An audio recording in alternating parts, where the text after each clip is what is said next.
और पुण्यात्माओं, एक बात याद रखना, अब ये भक्ति युग शुरू हो गया सन 1997 से। अब शुरुआत है, सूर्य उदय होता है तब इतनी रोशनी नहीं होती, जब शिखर में पहुंच जाता जब देखा प्रकाश इसका। ब्रह्मा जी का एक दिन कितना है? 1008 चतुर्युग का, इतनी ही रात्रि। इसको लमसम हम 1000 चतुर्युग लेकर चलते हैं। 1000 चतुर्युग का ब्रह्मा जी का दिन, इतनी ही रात्रि। इस प्रकार 2000 चतुर्युग का दिन और रात हुआ। 30 दिन रात का महीना हो गया और 12 महीनों का एक वर्ष हुआ।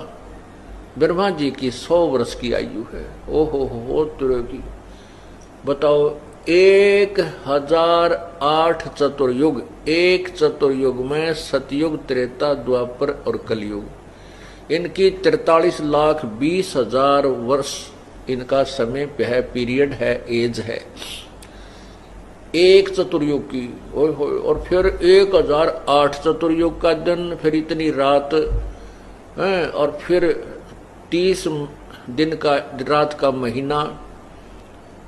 अब गिनती भूल जाए इंसान, इतने वर्ष हो जाएंगे। अब फिर क्या बताते हैं कि फिर देखो विष्णु जी की मृत्यु आयु कितनी है? 7 ब्रह्मा की आयु समाप्त हो जाएगी, मृत्यु को प्राप्त हो जाएंगे, यानी उनसे 7 गुना।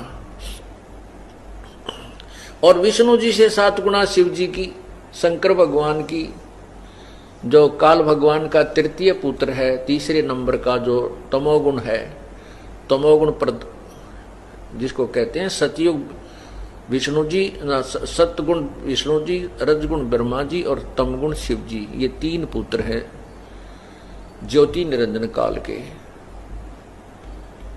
तो क्या बताते हैं कि विष्णु जी से 7 गुना शिव जी की आयु, और फिर भी मृत्यु। ओए होए, एती उम्र बुलंद मरेगा अंतरे, कोई सतगुरु लगे न कान न भेंटे वो संतरे।